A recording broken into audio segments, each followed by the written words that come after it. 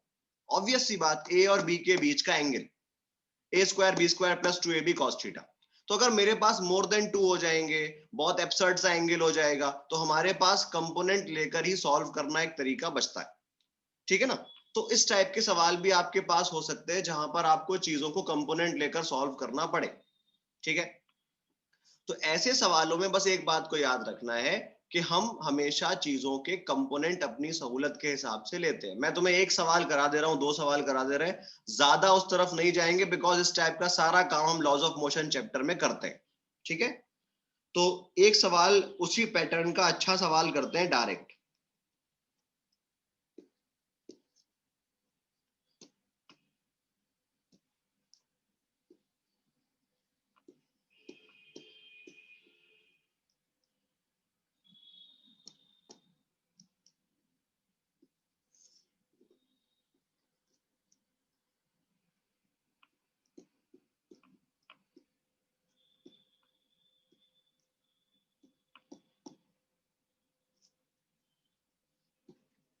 Find force required such that body moves only along x। चलो, इस type का सवाल सिमिलर, थोड़ा बहुत एंगल वेंगल अलग हो सकते हैं, सिमिलर क्वेश्चन नीट ने पूछा हुआ है, इसलिए मैंने तुम्हें करा दिया। Find force required such that body moves only along x. इस लाइन का मतलब क्या है, body moves only along x, मतलब ये आपसे चाहते हैं कि तुम y के फोर्सेस को जीरो कर दो। क्यों भाई, सही कह रहा हूं मैं? ये आपसे चाहते हैं कि आप y के फोर्सेस को जीरो कर दो। क्या इस बात का यही मतलब हुआ? बताओ भाई। अगर मैं कह रहा हूं body moves only along x, इसका मतलब क्या है कि y के अंदर कोई भी फोर्सेस नहीं बचने चाहिए। तो ये पूछ रहे हैं ऐसा क्या लगा दूं मैं कि y का एफ नेट जीरो हो जाए।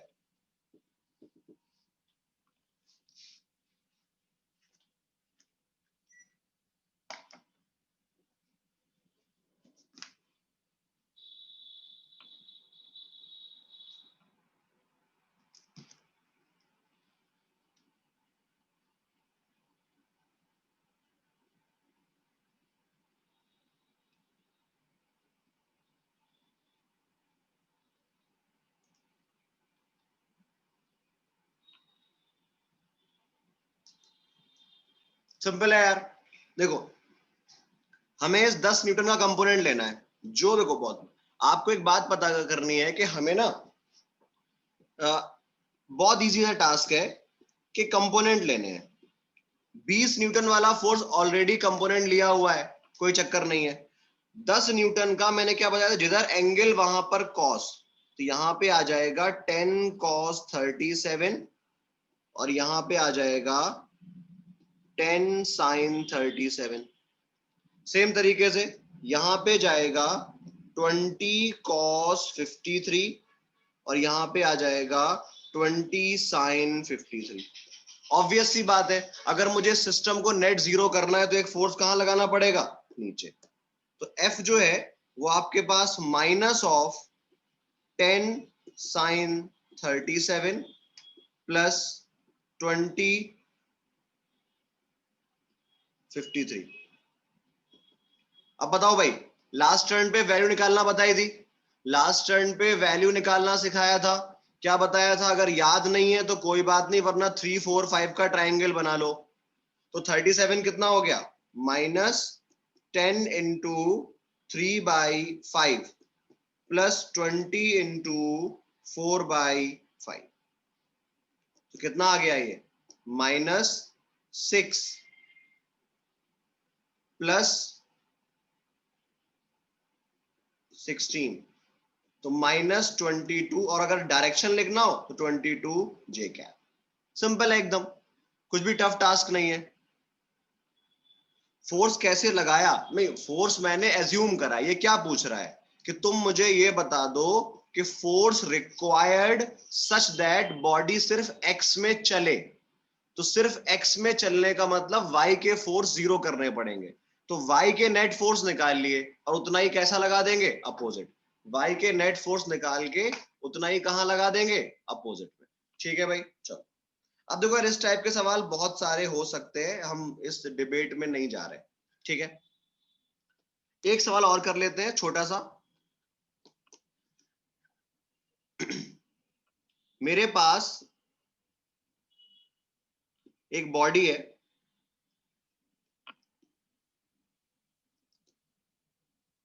उस पे यहां पे एक फोर्स लग रहा है 2 न्यूटन,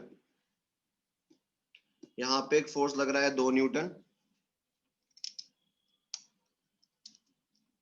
एक लाइन का सवाल है, बस तुम्हें आंसर लिख के देना है। यहां पर फोर्स लग रहा है 4 न्यूटन, कितने एंगल पर, 45 डिग्री। आपसे कहेगा फाइंड एफ नेट। बताओ, दिमाग लगाओ, क्या करना है, बहुत आसान सवाल, कुछ भी नहीं है। एफ नेट कितना होगा। अब देखो बात क्या है कि अगर मैं इनको सॉल्व करना शुरू करूं तो मैं इसको छोटा भी कर सकता हूं और बड़ा भी कर सकता हूं। तो सिंपल, अगर मोर देन 2 वेक्टर होते हैं तो एक रूल होता है कि जिन दो को सॉल्व करना आसान हो पहले उन दोनों को सॉल्व कर लो। बताओ, क्या तुम्हारे लिए पहले इन दोनों को सॉल्व करना आसान है? क्या तुम्हारे लिए पहले इन दोनों को सॉल्व करना आसान है?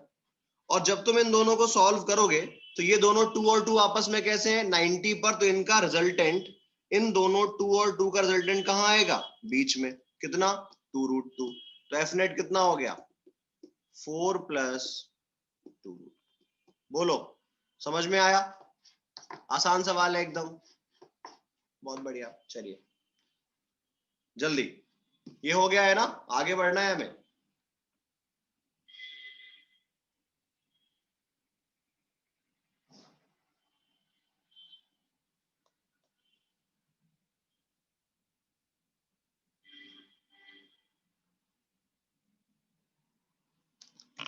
चलो, अब देखो अब देखो, ये बहुत एक आसान सी बात है, आप बहुत से लोगों को पता भी होगा, मैं लिखवा दे रहा हूं जल्दी जल्दी। तुम्हें एक बात पता है कि जैसे अगर मेरे पास एक वेक्टर है ए, ठीक है ना, मेरे पास एक वेक्टर है ए और मैं चाहता हूं कि इसका एफ नेट जीरो हो जाए या नेट वेक्टर रिजल्टेंट जीरो हो जाए, तो मुझे एक वेक्टर लगाना पड़ेगा अपोजिट में। मतलब अगर मेरे पास 2 वेक्टर्स हैं और तुम चाहते हो रिजल्टेंट जीरो हो, तो उन दोनों को इस तरीके से अपोजिट लगाओगे, ठीक है ना। फिर अगर मेरे पास 3 वेक्टर हो, तो आपको ये पता है कि अगर मेरे पास 3 आइडेंटिकल वेक्टर्स हैं तो उनको हम लगाएंगे एक दूसरे से 120 डिग्री एंगल पर। क्यों भाई, सही कह रहा हूं मैं? क्योंकि आपको पता है कि ए और ए अगर 120 पे हो, ठीक है ना, अगर एक मिनट अगर ए और ए 120 पर हो तो इन दोनों का रिजल्टेंट उन्हीं के बराबर आता है। तो बताओ, इस ए और ए के रिजल्टेंट को बैलेंस करने के लिए क्या मुझे अपोजिट डायरेक्शन में एक और ए चाहिए? क्या मुझे अपोजिट डायरेक्शन में एक और ए चाहिए? तो अगर मेरे पास 3 आइडेंटिकल वेक्टर हैं और तुम ए नेट जीरो चाहते हो तो उनको 120 पे अलाइन करना पड़ेगा। मेरे पास अगर 4 आइडेंटिकल वेक्टर हैं, मेरे पास अगर 4 आइडेंटिकल वेक्टर हैं तो मुझे उनको 90 डिग्री पे अलाइन करना पड़ेगा। इसका मतलब क्या है? इसका मतलब ये है, for n identical vectors, for n identical vectors r equals to 0 if all vectors are inclined at। अब एक बात समझो, ये बताओ, 2 वेक्टर्स थे, दोनों वेक्टर के बीच का एंगल कितना है, 180, मतलब 2 पाई डिवाइडेड बाई 2। यहां पे 3 वेक्टर है, एंगल कितना है, 120, मतलब 2 पाई डिवाइडेड बाई 3। यहां पे एंगल कितना है, 90, वेक्टर कितने हैं, 4, मतलब 2 पाई डिवाइडेड बाई 4। इसका मतलब अगर n आइडेंटिकल वेक्टर हो और तुम नेट रिजल्टेंट 0 चाहते हो तो क्या उनके बीच का theta 2 pi divided by n होना चाहिए। मतलब अगर ऐसे बहुत सारे वेक्टर लगा दिए जाए और तुम चाहते हो कि उनके बीच का रिजल्टेंट 0 आ जाए, ये कैसे है, ये n आइडेंटिकल वेक्टर हैं, तो उनके बीच का एंगल कितना होना चाहिए, 2 पाई बाय n। बोलो भाई, समझ में आया या बहुत दूर से निकल गया। हाँ भाई, ये बात क्लियर है या कहीं दूर से चलती जाती हुई दिखाई दे रही है। तो कहने का मतलब क्या हुआ मेरा, कि अगर मेरे पास n आइडेंटिकल वेक्टर्स हैं, अगर मेरे पास n आइडेंटिकल वेक्टर्स है तो उनके रिजल्टेंट को जीरो करने के लिए उन सारे वेक्टर्स को 2 पाई बाई n एंगल पर इंक्लाइंड होना चाहिए। बोलो, जल्दी जल्दी बोलो, समझ में आया, ठीक है ना। चलिए ओके, अब देखो सवाल, देखो इस पे,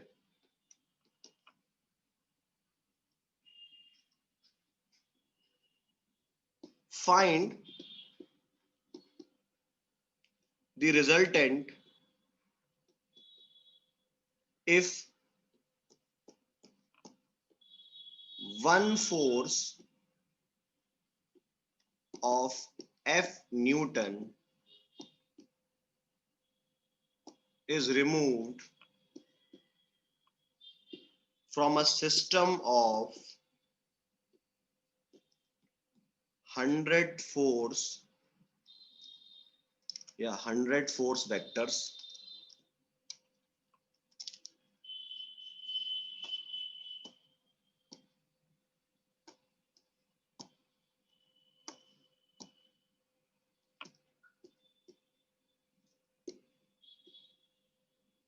inclined at 2 pi by 100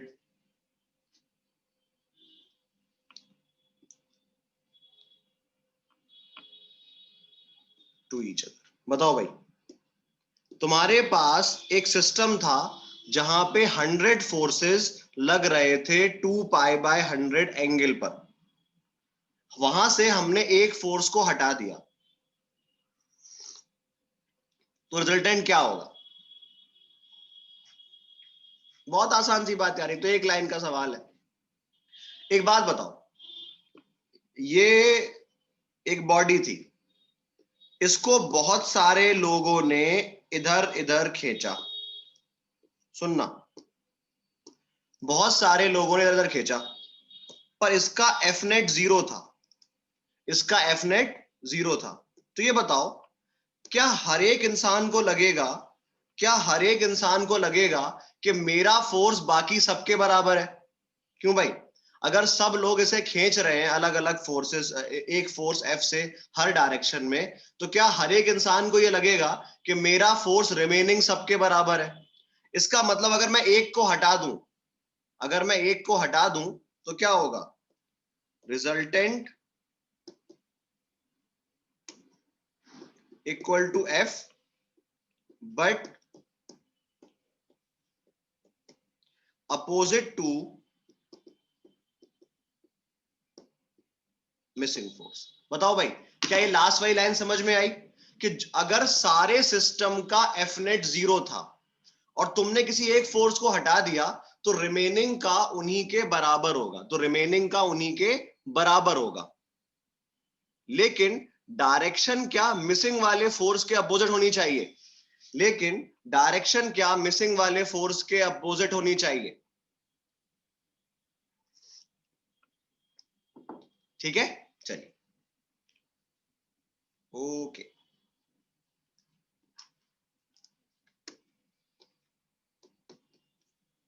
एक मिनट, अब देखो भाई, फिर से कुछ थ्योरेटिकल पॉइंट डिस्कस करते हैं और कुछ नहीं। देखो हम असल में क्या है, वेक्टर वाले पार्ट के हिसाब से तो हमारा मैक्सिमम पार्ट हो चुका है, पर अब मुझे कुछ थ्योरेटिकल बातें डिस्कस करानी है, मैं उन्हीं पर ध्यान दे रहा हूं। क्योंकि हमारे लिए मैंने क्या बताया था कि तुम्हें वेक्टर का सवाल तब ज्यादा परेशानी करेगा जब वो लैंग्वेज की फॉर्म में होगा।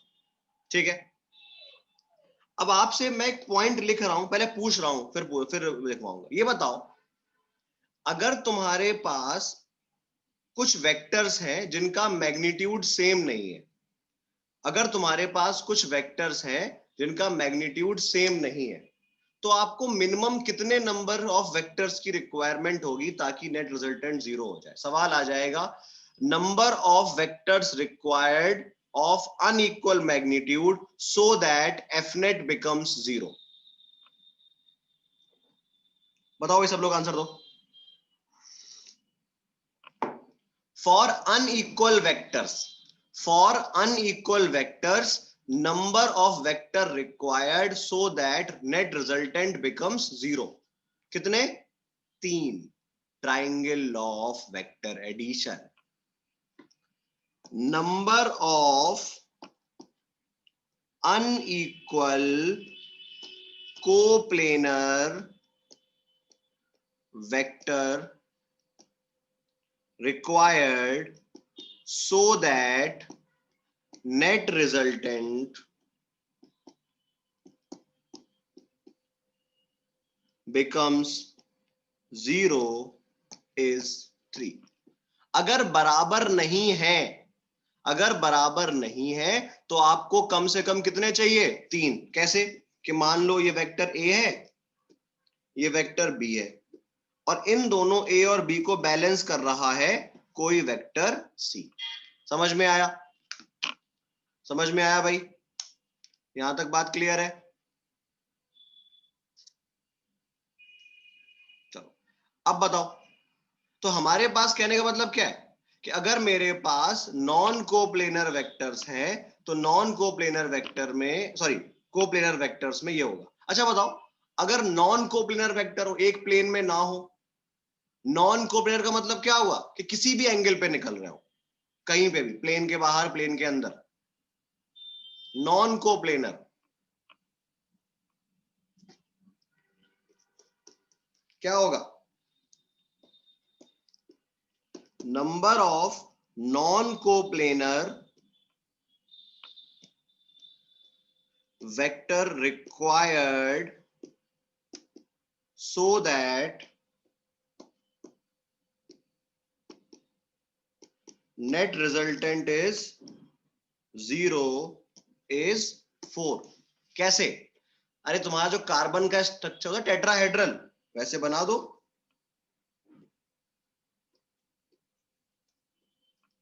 क्यों भाई? कैसा नहीं हो सकता? ये ए, ये बी, ये सी, ये डी,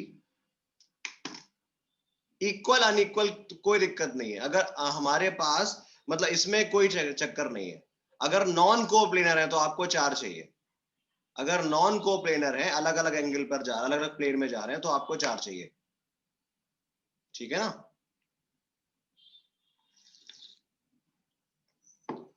समझ में आई ये बात? यहां पे इक्वल अनइक्वल का कोई चक्कर नहीं है भाई। अगर तुम एक तरीके से देखो, अगर तुम CH4 का स्ट्रक्चर देखो, क्या CH4 का स्ट्रक्चर टेट्राहेड्रल होता है?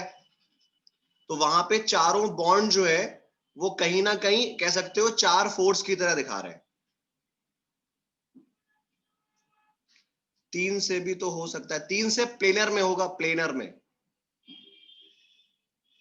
अगर तुम 3 से करोगे तो ये बन जाएगा planar.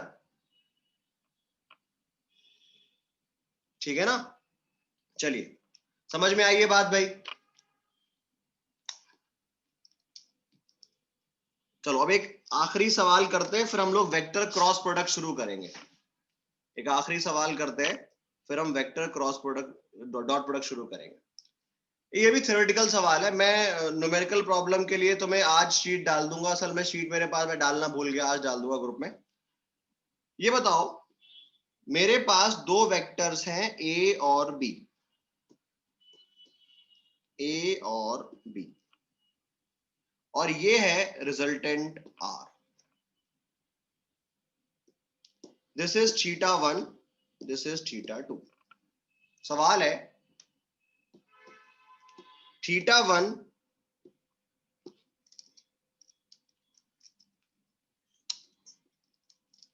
greater than θ2 if if A greater than B.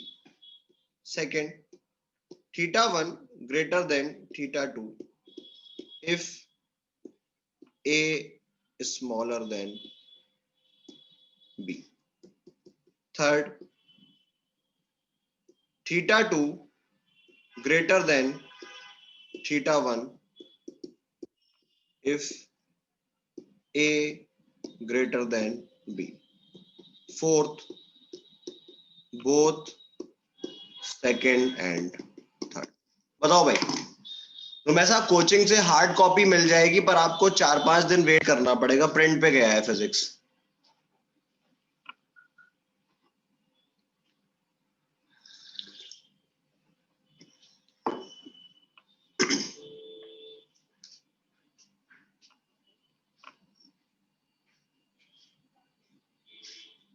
बोलो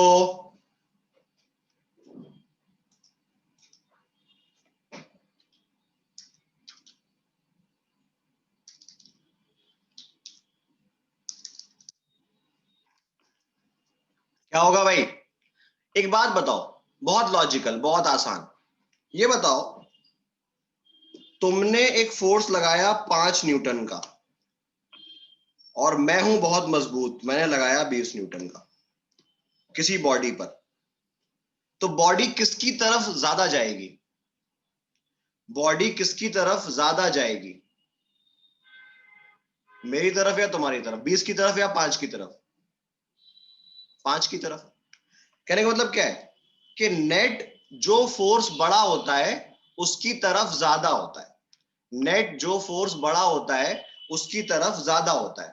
तो अगर मैं कह रहा हूं कि थीटा 1 बड़ा है तो इसका मतलब बी को ग्रेटर होना चाहिए, और अगर मैं कह रहा हूं थीटा 2 बड़ा है इसका मतलब ए को बड़ा होना चाहिए। बात समझ में आ रही है? जो फोर्स बड़ा होगा उसका एंगल छोटा होगा, जो फोर्स बड़ा होगा उसका एंगल छोटा होगा। तो आंसर क्या हो गया? फोर्थ। क्यों भाई, समझ में आया? जो फोर्स बड़ा होगा उसका एंगल छोटा होगा। बोलो, समझ में आया? चलो चलिए, अब देखिए हमारे पास ना मतलब कहने का मतलब क्या है कि आपको ये चीज समझनी है कि हमारे पास अब इसी टाइप में छोटे मोटे क्वेश्चंस और हो सकते हैं, वो जब आप प्रैक्टिस करेंगे तो आपको हो पाएगा। ऑब्वियस सी बात है, सारे सवाल कराना क्लास में पॉसिबल नहीं है। मैं आज याद से इसी क्लास के बाद ही शीट भेज दूंगा, तुम लोग प्रैक्टिस करना शुरू कर सकते हो, ठीक है? और जो भी डाउट होंगे वो अब आज तो मंडे, आज टेस्ट हो नहीं पाया बिकॉज इस हफ्ते क्लास ही बहुत कम हुई थी। नेक्स्ट मंडे आपका फुल टेस्ट होगा, उसके साथ सारे डीवीपी डिस्कस कर लेंगे। और अगर कोई छोटा मोटा डाउट हो तो मुझे भेज सकते हो, ठीक है ना? अगर फिलहाल के लिए कोई छोटा मोटा डाउट तो पूछ सकते हो, बाकी next Monday proper doubt class लगाएंगे और उसमें जो भी इस वीक का डाउट है वो डिस्कस कर लेंगे। अब देखो, हमारे पास अगर हम बात करते हैं प्रोडक्ट की, तो एक बात समझो, देखो वेक्टर में बहुत सारे ऑपरेशन है। एक vector addition, vector subtraction, vector multiplication. पर मल्टीप्लिकेशन हमारे पास दो टाइप के हैं। मतलब हम अगर बात करते हैं वेक्टर मल्टीप्लिकेशन का,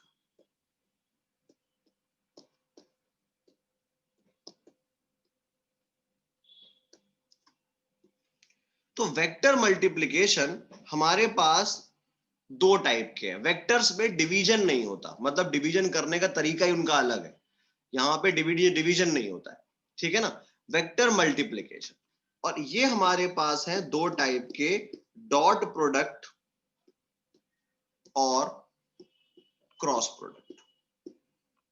तुम्हें याद होगा इस बार नीट ने क्रॉस प्रोडक्ट को सवाल ही पूछा था, ठीक है ना? जो डॉट प्रोडक्ट है इसको हम लोग स्केलर प्रोडक्ट भी कहते हैं। इसको स्केलर प्रोडक्ट क्यों कहते हैं? बिकॉज इस प्रोडक्ट को करने के बाद, जो हमारा रिजल्ट आता है, वो एक स्केलर होता है, ठीक है ना? क्यों? क्योंकि यहाँ पे जो रिजल्ट है वो स्केलर है।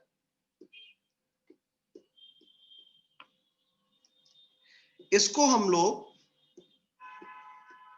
सिंपली वेक्टर प्रोडक्ट भी कह सकते हैं, या वेक्टर क्रॉस प्रोडक्ट पूरा नाम। और यहां पे जो रिजल्ट होता है वो रिजल्ट हमारे पास एक वेक्टर ही आता है, ठीक है ना। हमारे पास रिजल्ट यहाँ पे एक वेक्टर ही आता है। दोनों बातें कि डॉट में रिजल्ट हमारे पास कैसा आता है, डॉट प्रोडक्ट में रिजल्ट हमारे पास एक स्केलर नंबर आता है, यहां पर एक वेक्टर आता है। चलो खैर, अगर मैं यहां पे बात करूं स्केलर प्रोडक्ट और डॉट प्रोडक्ट की, देखिए अगर बात स्केलर प्रोडक्ट या डॉट प्रोडक्ट की होती है तो स्केलर प्रोडक्ट में या डॉट प्रोडक्ट में आपको कुछ बात समझनी है कि हम कर क्या रहे हैं। इसके बारे में कहा जाता है कि it is product of two vectors और there component which are in same direction, जो कि सेम डायरेक्शन में हो या एक दूसरे के अलोंग। जैसे मेरे पास ये एक वेक्टर है ए, ये एक वेक्टर है बी, बीच का एंगल थीटा।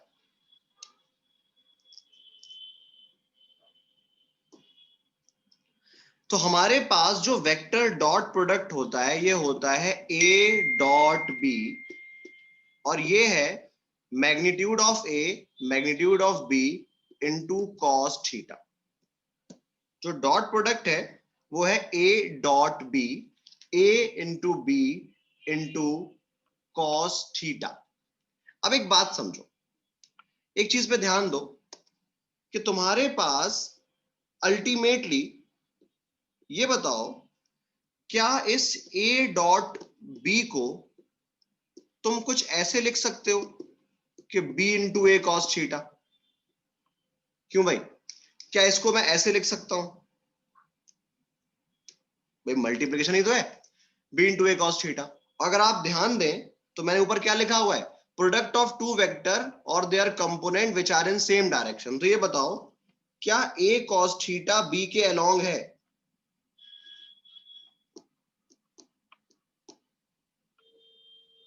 और अगर मैं इस बी का कंपोनेंट लूं तो ये तुम्हारे पास क्या हो जाएगा,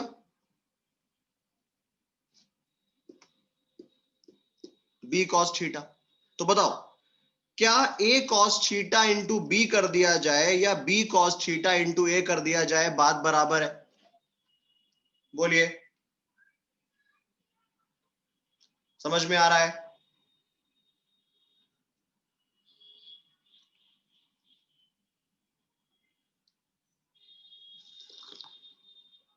तो सिंपल सी बात क्या है कि मेरे पास A dot B B dot A के बराबर है और इन दोनों की ही value A B cos theta है। मैं b को a के साथ मल्टीप्लाई करूं, a को b के साथ मल्टीप्लाई करूं, रिजल्ट क्या आएगा, a B cos theta, where theta is angle between vectors, where theta is angle between vectors. क्या ये बात क्लियर है सब लोगों को? अब देखो कहने का मतलब क्या हुआ कि इसी लॉजिक पर, अब देखो हम बहुत ज्यादा डिटेल में नहीं जाएंगे बिकॉज बहुत डिटेल का कोई काम नहीं है, जितना हमें जरूरत है मैं वो सारा तुम्हें करा दे रहा हूं। हमें पता है कि अगर मैं यहाँ पे आई डॉट आई करूं तो आप ये जानते हो कि आई और आई यूनिट वेक्टर है और दोनों आई है, मतलब दोनों ही एक्स के अलोंग है, तो एंगल कितना होगा, 0। तो आप कहेंगे 1 इंटू कॉस 0, मतलब ये 1 आया। ऐसे ही आप लोगों को पता है कि जे डॉट जे बी क्या आता है, 1 आता है। ऐसे ही आप लोगों को पता है कि के डॉट के बी क्या आता है, 1 आता है। इसके अलावा अगर मैंने किसी और को मल्टीप्लाई करा, मान लो मैंने आई डॉट जे कर दिया, तो अगर मैं आई डॉट जे करूंगा तो आई डॉट जे करने में I and J are at 90 degree to each other, I and J are at 90 degree to each other. तो इसका मतलब क्या हुआ, इसका मतलब ये हुआ भाई, इसका मतलब ये हुआ कि अगर मैं i dot j is equals to करूंगा तो ये क्या हो जाएगा, 1 कॉस 90। तो इसका मतलब ये है कि अगर तुम इसके अलावा किन्हीं भी दो को मल्टीप्लाई करोगे, बताओ क्या कार्टेशियन प्लॉट में अगर ये आई है, ये जे है, ये के है, तो क्या ये तीनों आपस में परपेंडिकुलर है, तो ये भी क्या हो जाएगा, 0 हो जाएगा। और जे डॉट के भी क्या हो जाएगा, 0। ठीक है ना, आसान सी बात है, बस मैं लिखवा दे रहा हूं ताकि तुम्हें लगे कि हाँ हमें एक बार रिवाइंड हो गया और कुछ नहीं। तो कहने का मतलब क्या हुआ, आपको ये बात याद रखनी है कि मेरे पास इस तरीके से इन सबको लिखा जाता है। क्लियर, समझ में आया भाई? तो देखो भाई, तो अगर मुझे दो वेक्टर दे रखे हैं ए एक्स आई कैप, ए वाई जे कैप, ए जेड के कैप, कोई दूसरा वेक्टर है बी, बी एक्स आई कैप, बी वाई जे कैप और बी जेड के कैप, और मैं आपसे कहता हूं कि तुम ए डॉट बी कर दो, तो याद रखना है कि सर आई आई 1 होता है और आई जे 0 होता है, आई के 0 होता है।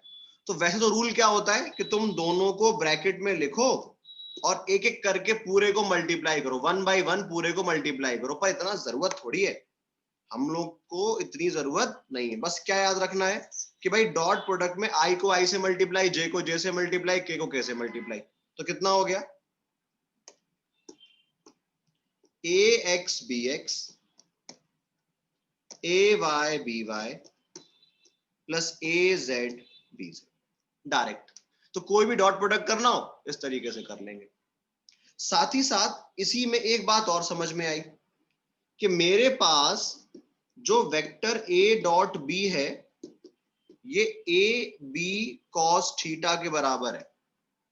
तो वो एक अलग बात है कि अगर दोनों वेक्टर पैरेलल हैं तो ए बी हो जाएगा, एंटी पैरेलल है माइनस ए बी हो जाएगा।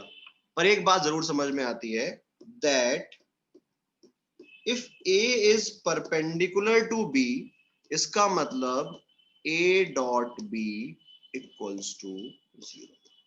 तो बस क्या याद रखना है, that dot product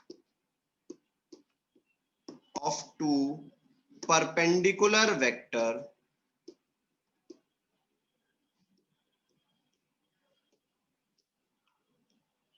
is 0। Direction कैसे निकालते हैं रिजल्टेंट की, यहां पे तो कोई रिजल्टेंट है ही नहीं, ये कोई रिजल्टेंट थोड़ी है। रिजल्टेंट की डायरेक्शन का वो फॉर्मूला नहीं लिखवाया है, tan अल्फा, हाँ ये स्केलर ही निकलेगा, ठीक है ना। स्केलर प्रोडक्ट में जो रिजल्ट है वो एक स्केलर नंबर ही है। समझ में आया भाई? तो अब इसमें अब यार तुम्हारी मर्जी है, तुम्हें मन हो तो मैं तुम्हें सवाल करा दूंगी दो वेक्टर का डॉट, दो वेक्टर्स का डॉट करके दिखा दो, ठीक है ना। पर ये बात समझनी है कि यार डॉट प्रोडक्ट में क्या है, आई को आई से मल्टीप्लाई, जे को जे से मल्टीप्लाई, के को के से मल्टीप्लाई, सिंपल। एक सवाल कर लेते हैं, ठीक है ना, एक सवाल कर लेते हैं उसी पैटर्न पे, ज्यादा कुछ नहीं करेंगे, ठीक है। बस एक सवाल करेंगे, उससे ज्यादा कुछ नहीं करेंगे। a is equals to 3i minus y j plus 4k और b is equals to i plus 2j minus k, फाइंड y such that a is perpendicular to b। एक लाइन में आंसर बताओ जल्दी जल्दी। देखो ये डॉट प्रोडक्ट के टफ क्वेश्चन में से एक है, ठीक है ना। सिंपल डॉट प्रोडक्ट भी आ सकता है और ये भी आ सकता है।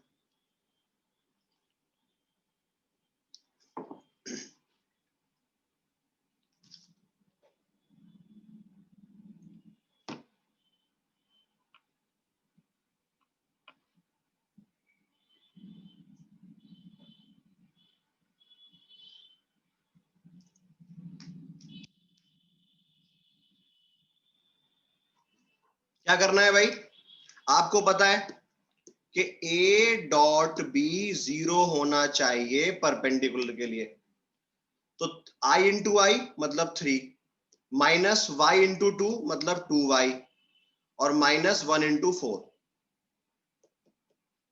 Equals to 0। तो -2y इज इक्वल्स टू आ जाएगा 1, तो y is equals to -1/2। Simple, समझ में आया, आसान सी बात है एकदम। अब देखो इसमें जो इंपॉर्टेंट है, मतलब वेक्टर डॉट प्रोडक्ट में ये काम मुश्किल नहीं है। ये बात अलग है कि तुम्हारे आगे के चैप्टर में हम लोग पढ़ेंगे जगह जगह, जहां जहां पे दो चीजों को परपेंडिकुलर प्रूफ करना होगा वहां पे हम डॉट प्रोडक्ट की मदद लिया करेंगे। जहां पर दो चीजों को परपेंडिकुलर प्रूफ करना होगा वहां पर हम डॉट प्रोडक्ट की मदद लिया करेंगे। लेकिन हमारे लिए जो सेक्शन टफ है या जो हमें थोड़ा सा परेशान करता है वो है component of A along B और B along A। एक बात सुनो, ये मेरे पास एक वेक्टर है, मान लेते हैं B,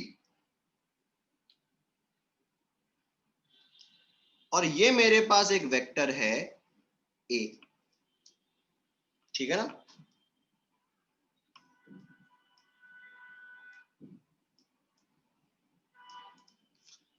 देखो भाई, अगर ये हमारे पास दो वेक्टर्स हैं A और B, तो और इनके बीच का एंगल है थीटा। ये बताओ, तुम्हें पता है कि भाई हम एंगल के हिसाब से किसी भी दो वेक्टर के कंपोनेंट ले सकते हैं, कंपोनेंट ले सकते हैं। और रूल क्या था, जहां पर एंगल वहां पे कॉस, जहां पे एंगल नहीं है वहां पे साइन। ऑल्दो हमें सिर्फ उसी वेक्टर की जरूरत है जो बी के अलोंग आए। तो एक बात बताओ, क्या मैं इस वेक्टर के दो कंपोनेंट ले सकता हूं?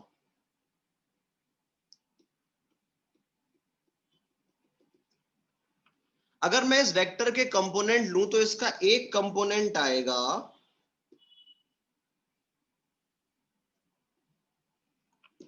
ए कॉस थीटा, और उसका दूसरा कंपोनेंट आएगा ए साइन थीटा। तो बोल दो भाई, वेक्टर का कंपोनेंट अलोंग बी कौन सा है? Component of A along b कौन सा है? क्या दिख रहा है तुम्हें? हाँ भाई, क्या तुम देख पा रहे हो? तो हमारे पास क्या है, A cos theta is component of A along B, component of A along B. तो आपके दिमाग में आता है कि सर ऐसा क्या ही कर लिया आपने ये कंपोनेंट दिखा के हमें, ये तो हमें पहले से पता था। अब माना कि तुम्हें पता था, मैं कभी डिनाई नहीं करता कि तुम होशियार कम हो, ठीक है ना। मैं ये बात कभी डिनाई नहीं करता हूं, ना कभी करूंगा फ्यूचर में। बस तुमसे एक बात कहना चाहता हूं कि तुम्हें निकालना आना चाहिए। देखो, अगर तुम डॉट प्रोडक्ट को देखो तो ए डॉट बी हमारे पास होता है ए बी कॉस थीटा। तो इसका मतलब क्या हुआ कि देखो, तुम्हें ना ऐसे वेक्टर बना के नहीं दिया होगा, तुम्हें हमेशा इस फॉर्म में आई जे के में वेक्टर दिया जाएगा। ना एंगल पता है, ना कुछ पता है, सिर्फ वेक्टर लिखे हैं 3i+4j+4 के जो भी मान लो, और इनके बीच में ए कॉस थीटा पता करो। तो बताओ, क्या यहां से A cos theta A dot B divided by B के बराबर आया? बोलिए।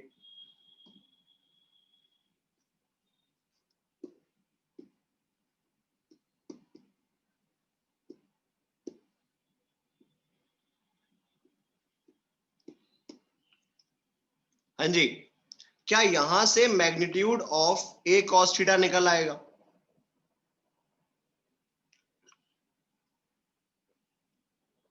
ये बताओ, क्या ए कॉस थीटा भी खुद में एक वेक्टर हो सकता है? बोलिए, क्या ए कॉस थीटा भी खुद में एक वेक्टर है? तो अगर ए कॉस थीटा खुद में एक वेक्टर है, तो मुझे एक बात बताइए, अगर ए कॉस थीटा खुद में एक वेक्टर है, तो क्या इसके पास भी कुछ डायरेक्शंस होंगी? क्या इसके पास कुछ डायरेक्शन है? और अगर वो डायरेक्शन मुझे इसको देनी है तो क्या करना चाहिए, ये बताओ। अगर ए कॉस थीटा के पास कोई डायरेक्शन है, तो वो डायरेक्शन इसको देने के लिए या वो डायरेक्शन देकर इसको प्रॉपर वेक्टर में कन्वर्ट करने के लिए मुझे क्या करना चाहिए? यूनिट वेक्टर ऑफ बी से multiply. Very good, unit vector of b से मल्टीप्लाई। देखो बात सुनो, ये बताओ, क्या मैं ये कह सकता हूं कि direction of B vector and A cos theta is same? Direction of B vector and A cos theta is same. इसका मतलब अगर मुझे ए कॉस थीटा वेक्टर निकालना है, अगर मुझे ए कॉस थीटा वेक्टर निकालना है, तो बात सुनो आदिल, वेक्टर ए की अपनी डायरेक्शन है, मान लिया, पर अल्टीमेटली ए कॉस थीटा किसके ऊपर आ रहा है? अल्टीमेटली ए कॉस थीटा बी के ऊपर है। तो जिधर बी जा रहा है वहीं तो ए कॉस थीटा जा रहा है। क्यों भाई? जहां पर बी जा रहा है वहीं पर तो जा रहा है ए कॉस थीटा। तुम ए को मत देखो, हम ए कॉस थीटा की बात कर रहे हैं। हमने जब ए को तोड़ा तो उसका एक कंपोनेंट आया बी के परपेंडिकुलर, एक आया बी के अलोंग। हम अलोंग वाले की बात कर रहे हैं। तो जो बी के अलोंग है उसका डायरेक्शन बी जैसा ही होगा, ठीक है ना? तो क्या करेंगे, A dot B upon B multiplied by, ये क्रॉस प्रोडक्ट नहीं है, हाँ हाँ हाँ, नहीं डायरेक्शन दो नहीं आ रही। अरे तुम सुनो सुनो, एक मिनट रुक जाओ, मैं लिख लूं फिर समझाता हूँ, परेशान मत हो, बिल्कुल टेंशन नहीं लेना, ठीक है ना? करना क्या है पहले ये समझ लो। हम इसको मल्टीप्लाई करेंगे बी के यूनिट वेक्टर से। डायरेक्शन दो नहीं आ रही है, सुनो, डायरेक्शन दो नहीं आ रही। आप इस वेक्टर पे फोकस करिए, इस पर। ए कॉस थीटा एक वेक्टर है अलग। भाई मान लो एक वेक्टर था 3i प्लस 4j, एक वेक्टर था 3i प्लस 4j। तो तुम सिर्फ 3i को देख रहे हो ना, हम 4j को देख ही नहीं रहे। जब 4j जोड़ दोगे तब वो बीच में जाएगा। हम यहाँ पे सिर्फ 3i पे फोकस कर रहे हैं, और जब 3i पे फोकस कर रहे हो, 3i का मतलब आई डायरेक्शन। बात समझ में आई? किसी एंगल पे नहीं है ये, तो ये चीज हो रही है बात। Okay, thank you. तो हमारे पास अगर मैं ए कॉस थीटा को वेक्टर में कन्वर्ट करना चाहता हूं, तो क्या करना पड़ेगा? बी के यूनिट वेक्टर से मल्टीप्लाई करना पड़ेगा। इसका मतलब आप चाहें तो ए कॉस थीटा वेक्टर को आप ऐसे भी लिख सकते हैं, A dot B divided by B square multiplied by B vector. समझ में आया भाई सब लोगों को? जल्दी जल्दी बोल दो, कोई तकलीफ हो, दर्द हुआ हो, ये देखकर तो बता देना।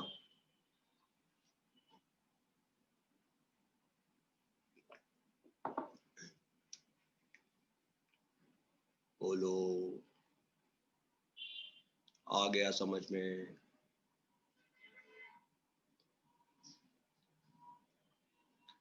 अच्छा, वंस मोर, ओके। अच्छा रिपीट, एक काम करते हैं, इसको रिपीट करने की जगह मैं बी कॉस थीटा को एक्सप्लेन करता हूं, तुम दोनों समझ जाना कि आइडेंटिकल है। ठीक है ना, तो हमारा हम आगे भी बढ़ जाएंगे और रिपीटेशन भी हो जाएगा। अब मान लो, ठीक है ना, अगर नहीं समझ में आएगा तो कर दूंगा रिपीट। मान लो मुझे निकालना हो कंपोनेंट ऑफ बी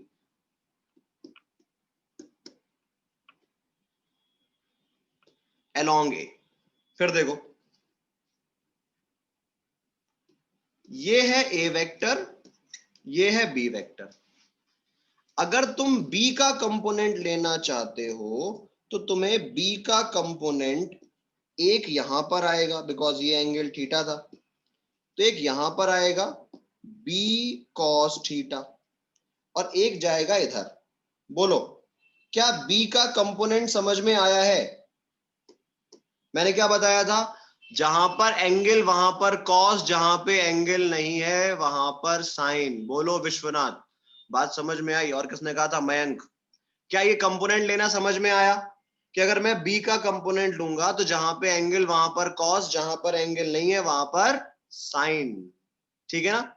तो ये बताओ, अगर मैं लिखता हूं कि vector A dot B is equals to A B cos theta, तो क्या बी कॉस थीटा के मैग्नीट्यूड की value A dot B divided by A होना चाहिए? बोलो। जैसा ऊपर था वैसा नीचे है, इसीलिए मैं रिपीट नहीं कर रहा हूं, मैं इसको एक्सप्लेन कर दे रहा हूं दोबारा। ठीक है ना? A dot B divided by A. हाँ भाई मयंक बताइए आप। तो A dot B divide by A, ये बताओ कि क्या बी कॉस थीटा ए की तरफ जा रहा है? क्यों भाई? क्या बी कॉस थीटा ए की तरफ जा रहा है? तो आप ये कह सकते हो कि direction of A and B cos theta is same. Direction of A and B cos theta is same. और अगर direction of A and B cos theta same है तो क्या किसी भी वेक्टर को डायरेक्शन देने के लिए हम मैग्नीट्यूड और उसके यूनिट वेक्टर से मल्टीप्लाई करते हैं? बोलो, क्या किसी भी वेक्टर में डायरेक्शन के लिए हम मैग्नीट्यूड और यूनिट वेक्टर से मल्टीप्लाई करते हैं? तो तुम्हारे पास बी कॉस थीटा का मैग्नीट्यूड तो है ए dot B divided by A. तुम्हारे पास बी कॉस थीटा का मैग्नीट्यूड तो है, पर अगर इसको डायरेक्शन देनी है तो यूनिट वेक्टर से मल्टीप्लाई करना पड़ेगा। और यूनिट वेक्टर किसका किसका निकालना आसान है? ए का। तो ए कैप। हाँ, मैं इसको ऐसे भी लिख सकता हूं अगर चाहूं तो, A dot B divided by A square into A vector. Because A cap किसके बराबर होता है? Vector A divided by mod of A. ये समझ में आ रहा है लास्ट वाली स्टेप, कि मैंने ए कैप को vector A divide by A square क्यों कर दिया? बिकॉज ए कैप क्या होता है? वेक्टर ए डिवाइडेड बाई ए। ठीक है ना? न्यूमेरिकल करें इस पे, एक सवाल करोगे अब? देखो, ये फॉर्मूले इसलिए इंपॉर्टेंट है बिकॉज डायरेक्ट फॉर्मूला भी पूछा गया है। डायरेक्ट फॉर्मूला भी पूछा गया है, इसीलिए ये इंपॉर्टेंट है। वरना अगर तुम न्यूमेरिकल करने चलोगे ना तो न्यूमेरिकल के टर्म में ये और आसान होता है। न्यूमेरिकल के टर्म में ये और आसान होता है। देखो कैसे।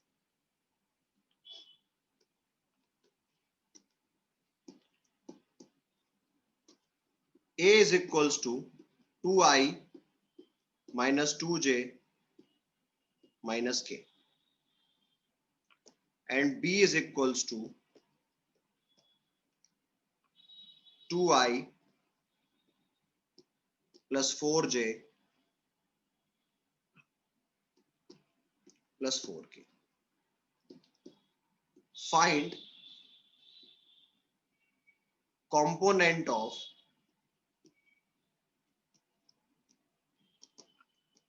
a on b।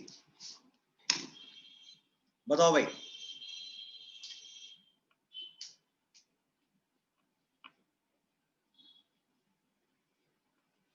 ट्राई करो।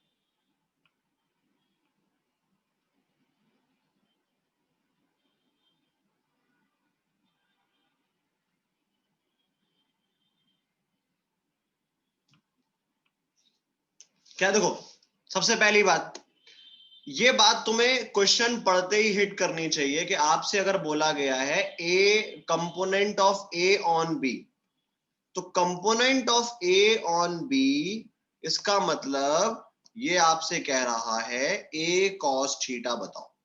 Component of A on B इसका मतलब ए कॉस थीटा। तो आपने लिखा A dot B is equals to A B cos theta, मतलब A cos theta is equals to A dot B divided by mod of A. बता रहा हूं, उस बात पे भी आ रहा हूं आसिफ, तुम्हारी बात पे भी अभी आता हूं। अब देखो क्या हुआ, ए डॉट बी क्या करना है, आई को आई से मल्टीप्लाई, जे को जे से और के को के से। तो 2 इंटू 2 4, माइनस 2 इंटू 4 8, और minus 1 into 4 -4, divided by mod of A, तो under root of 2 square plus 1, ये आ गया -8/3। एक मिनट, बी होगा, हाँ ठीक है बी होगा। तो बी होगा तो यहां पे इसको लिख लो,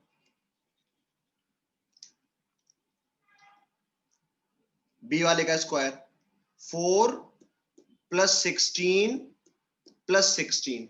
अगर 4 प्लस 16 प्लस 16 करोगे तो 4 प्लस 16 प्लस 16 कितना हो गया, √36, मतलब ये आ गया कितना 6, मींस -4/3।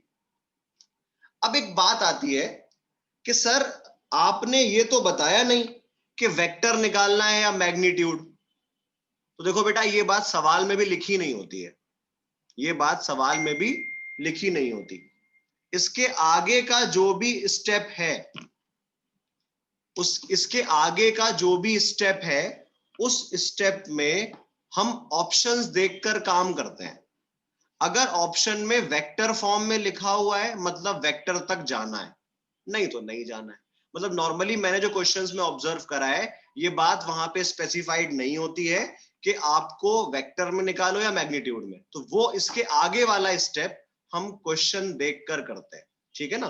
तो अभी हम मान लेते हैं चलो वेक्टर तक निकालना है, तो देखो कितना आसान हो जाएगा।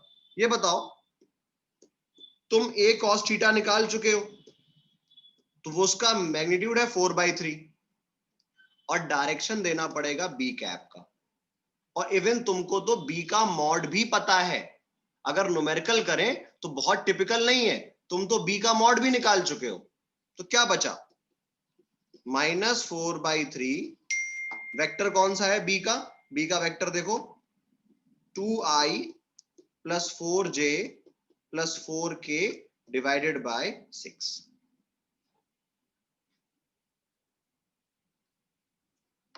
नहीं यूनिट वेक्टर ए का क्यों आएगा, ये वाला देखो ना, ये वाला केस देखो, ये वाला पहला वाला केस है। जब तुम ए कॉस थीटा ले रहे हो तो ए कॉस थीटा किसके ऊपर आता है, ए कॉस थीटा बी के ऊपर आता है, ए कॉस थीटा बी के ऊपर आता है, ठीक है ना। तो उससे किसका मल्टीप्लाई होगा, बी का यूनिट वेक्टर। समझ में आया सब लोगों को भाई, क्लियर ये चीज।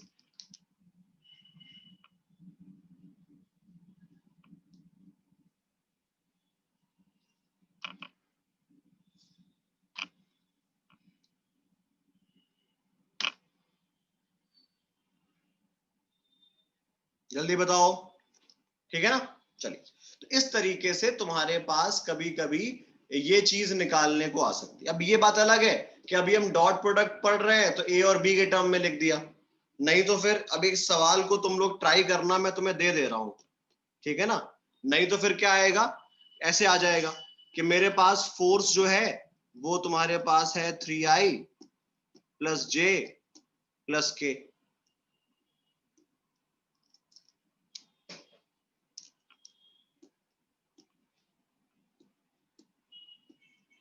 और डिस्प्लेसमेंट जो है वो आपके पास है 2i plus 2j plus k। ठीक है ना। अब आपसे पूछ लेगा find component of force along displacement. अब देखो यहां पे क्या हो गया, यहां पे डेटा ऐसा दे दिया है कि ये वर्क पावर का सवाल लगने लगा है, तो करना वही है। ठीक है ना, यहाँ पे डेटा इस तरीके से दे दिया है कि ये तुम्हें वर्क पावर का सवाल लग रहा है। ट्राई कर लो चाहो तो एक बार, इसका भी आंसर बता दो।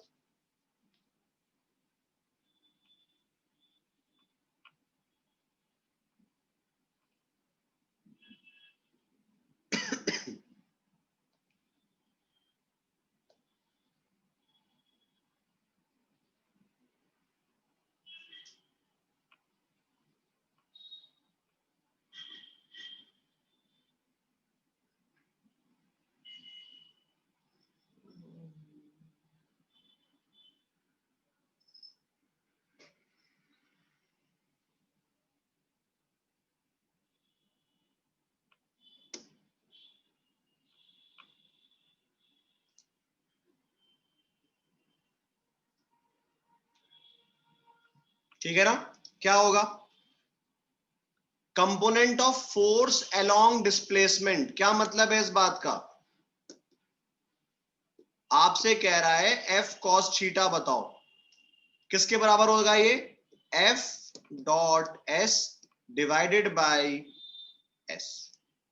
तो कितना आ गया, 3 into 2 6, 1 into 2 2, 1 into 1 1 divided by magnitude of S. तो मैग्नीट्यूड ऑफ एस कितना आ गया, अंडर रूट ऑफ 2 का स्क्वायर, 2 का स्क्वायर प्लस 1 का स्क्वायर 3। कितना आ रहा है ये 3। ठीक है ना। और अगर मुझे वेक्टर में कन्वर्ट करना हो, एफ कॉस थीटा के वेक्टर से कन्वर्ट करना हो, तो 3 into एस का यूनिट वेक्टर, 3 into एस का यूनिट वेक्टर, तो क्या आ जाएगा 3 multiplied by 2i plus 2j plus k, और इसका मैग्नीट्यूड कितना था 3। ये 3 और 3 गायब हो गया, कितना आ गया 2i plus 2j plus k। Is it clear, सब लोगों को समझ में आया भाई।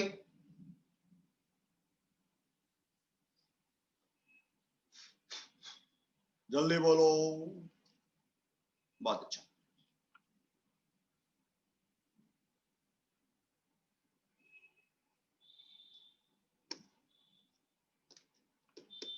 चलो एक लास्ट सवाल करो, उसके बाद तुम्हारी क्लास खत्म करते हैं, फिर तुम्हारी जूलॉजी की क्लास है। Two vectors A and B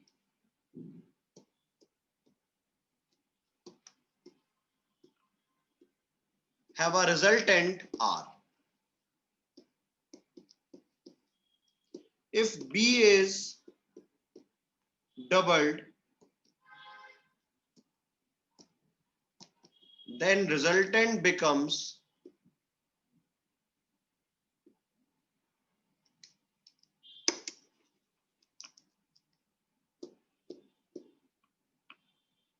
perpendicular to A.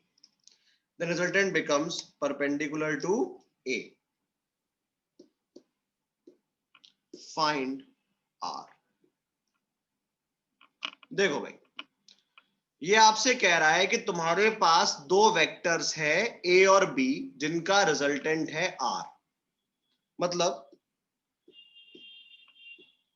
अगर मैं इसके सॉल्यूशन को शुरू कर दूं, तो A प्लस बी तुम्हारे पास R वेक्टर है, ठीक है ना। और ये भी कह सकते हो कि R का मैग्नीट्यूड इसके बराबर होगा, या ये कह दे कि जो R स्क्वायर है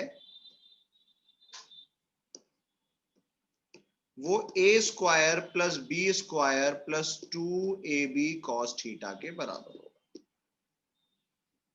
ये तो बात होगी जो हमें पहली लाइन से समझ में आई कि दो वेक्टर हैं जिनका रिजल्टेंट R है। एंगल मुझे पता नहीं है, मैं लिख दिया। अब क्या कह रहा है, अगली लाइन पढ़ो। ये कह रहा है कि if B is doubled, then resultant becomes perpendicular to A. तो मान लेते हैं कि बाद में तुमने जब B को डबल करा तो रिजल्टेंट R डैश हो गया। बताओ, तो क्या R डैश को इस तरीके से लिख सकता हूं मैं, A plus 2B is equal to R dash? हाँ या ना? क्या R डैश को इस तरीके से लिख सकता हूं मैं, A plus 2B is equal to R dash?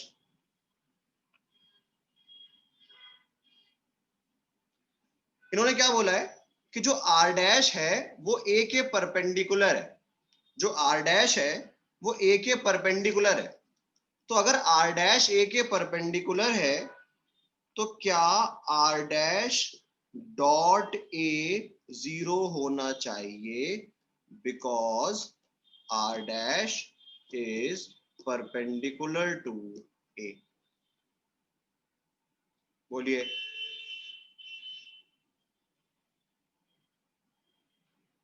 लिख सकता हूं मैं ऐसा?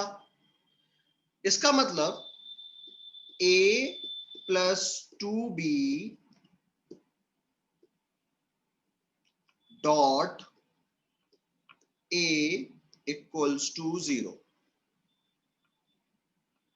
ठीक है ना?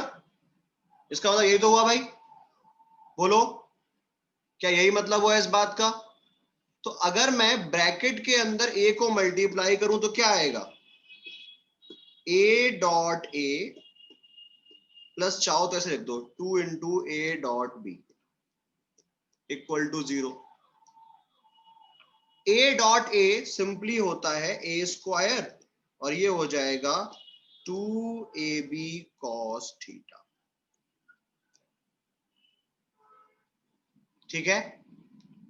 तो एक बात बताओ, अगर A square plus 2AB cos theta 0 है और ये तुम्हारे पास इक्वेशन नंबर 1 थी, तो क्या from first R square is equals to B square plus A square plus 2AB cos theta, ये टर्म अगर हमारे पास 0 आ रहा है तो क्या R इक्वल्स टू B लिख सकता हूं मैं? बोलो, समझ में आया या बहुत दूर से निकल गया? आ गया समझ में? क्या करा है, बस जो क्वेश्चन में लिखा है ना, उस लाइन बाय लाइन जो बात वो कह रहा था उसको अपने टर्म्स में लिखते हुए गए। उसने पहली लाइन में क्या बोला कि दो वेक्टर है A और B, रिजल्टेंट है R, मतलब A प्लस बी R के बराबर है और R square is equal to A square plus B square plus 2AB cos theta है। फिर बोला कि B को डबल कर दिया तो मान लिया कि A plus 2B R dash के बराबर होगा। और क्या कह रहा है कि R डैश A के परपेंडिकुलर है, मतलब डॉट प्रोडक्ट 0 होना चाहिए। क्या कर दिया, डॉट 0। समझ में आ गया सब लोगों को? ठीक है भाई, तो इसके आगे फिर नेक्स्ट टर्न पे कंटिन्यू करते हैं। अपनी आंखों को 2 मिनट आराम दो, फिर तुम्हारी क्लास शुरू होने वाली है दूसरी। मैं तुम्हारी तकलीफ बहुत समझता हूं पर कोई और तरीका नहीं है इसके अलावा अभी।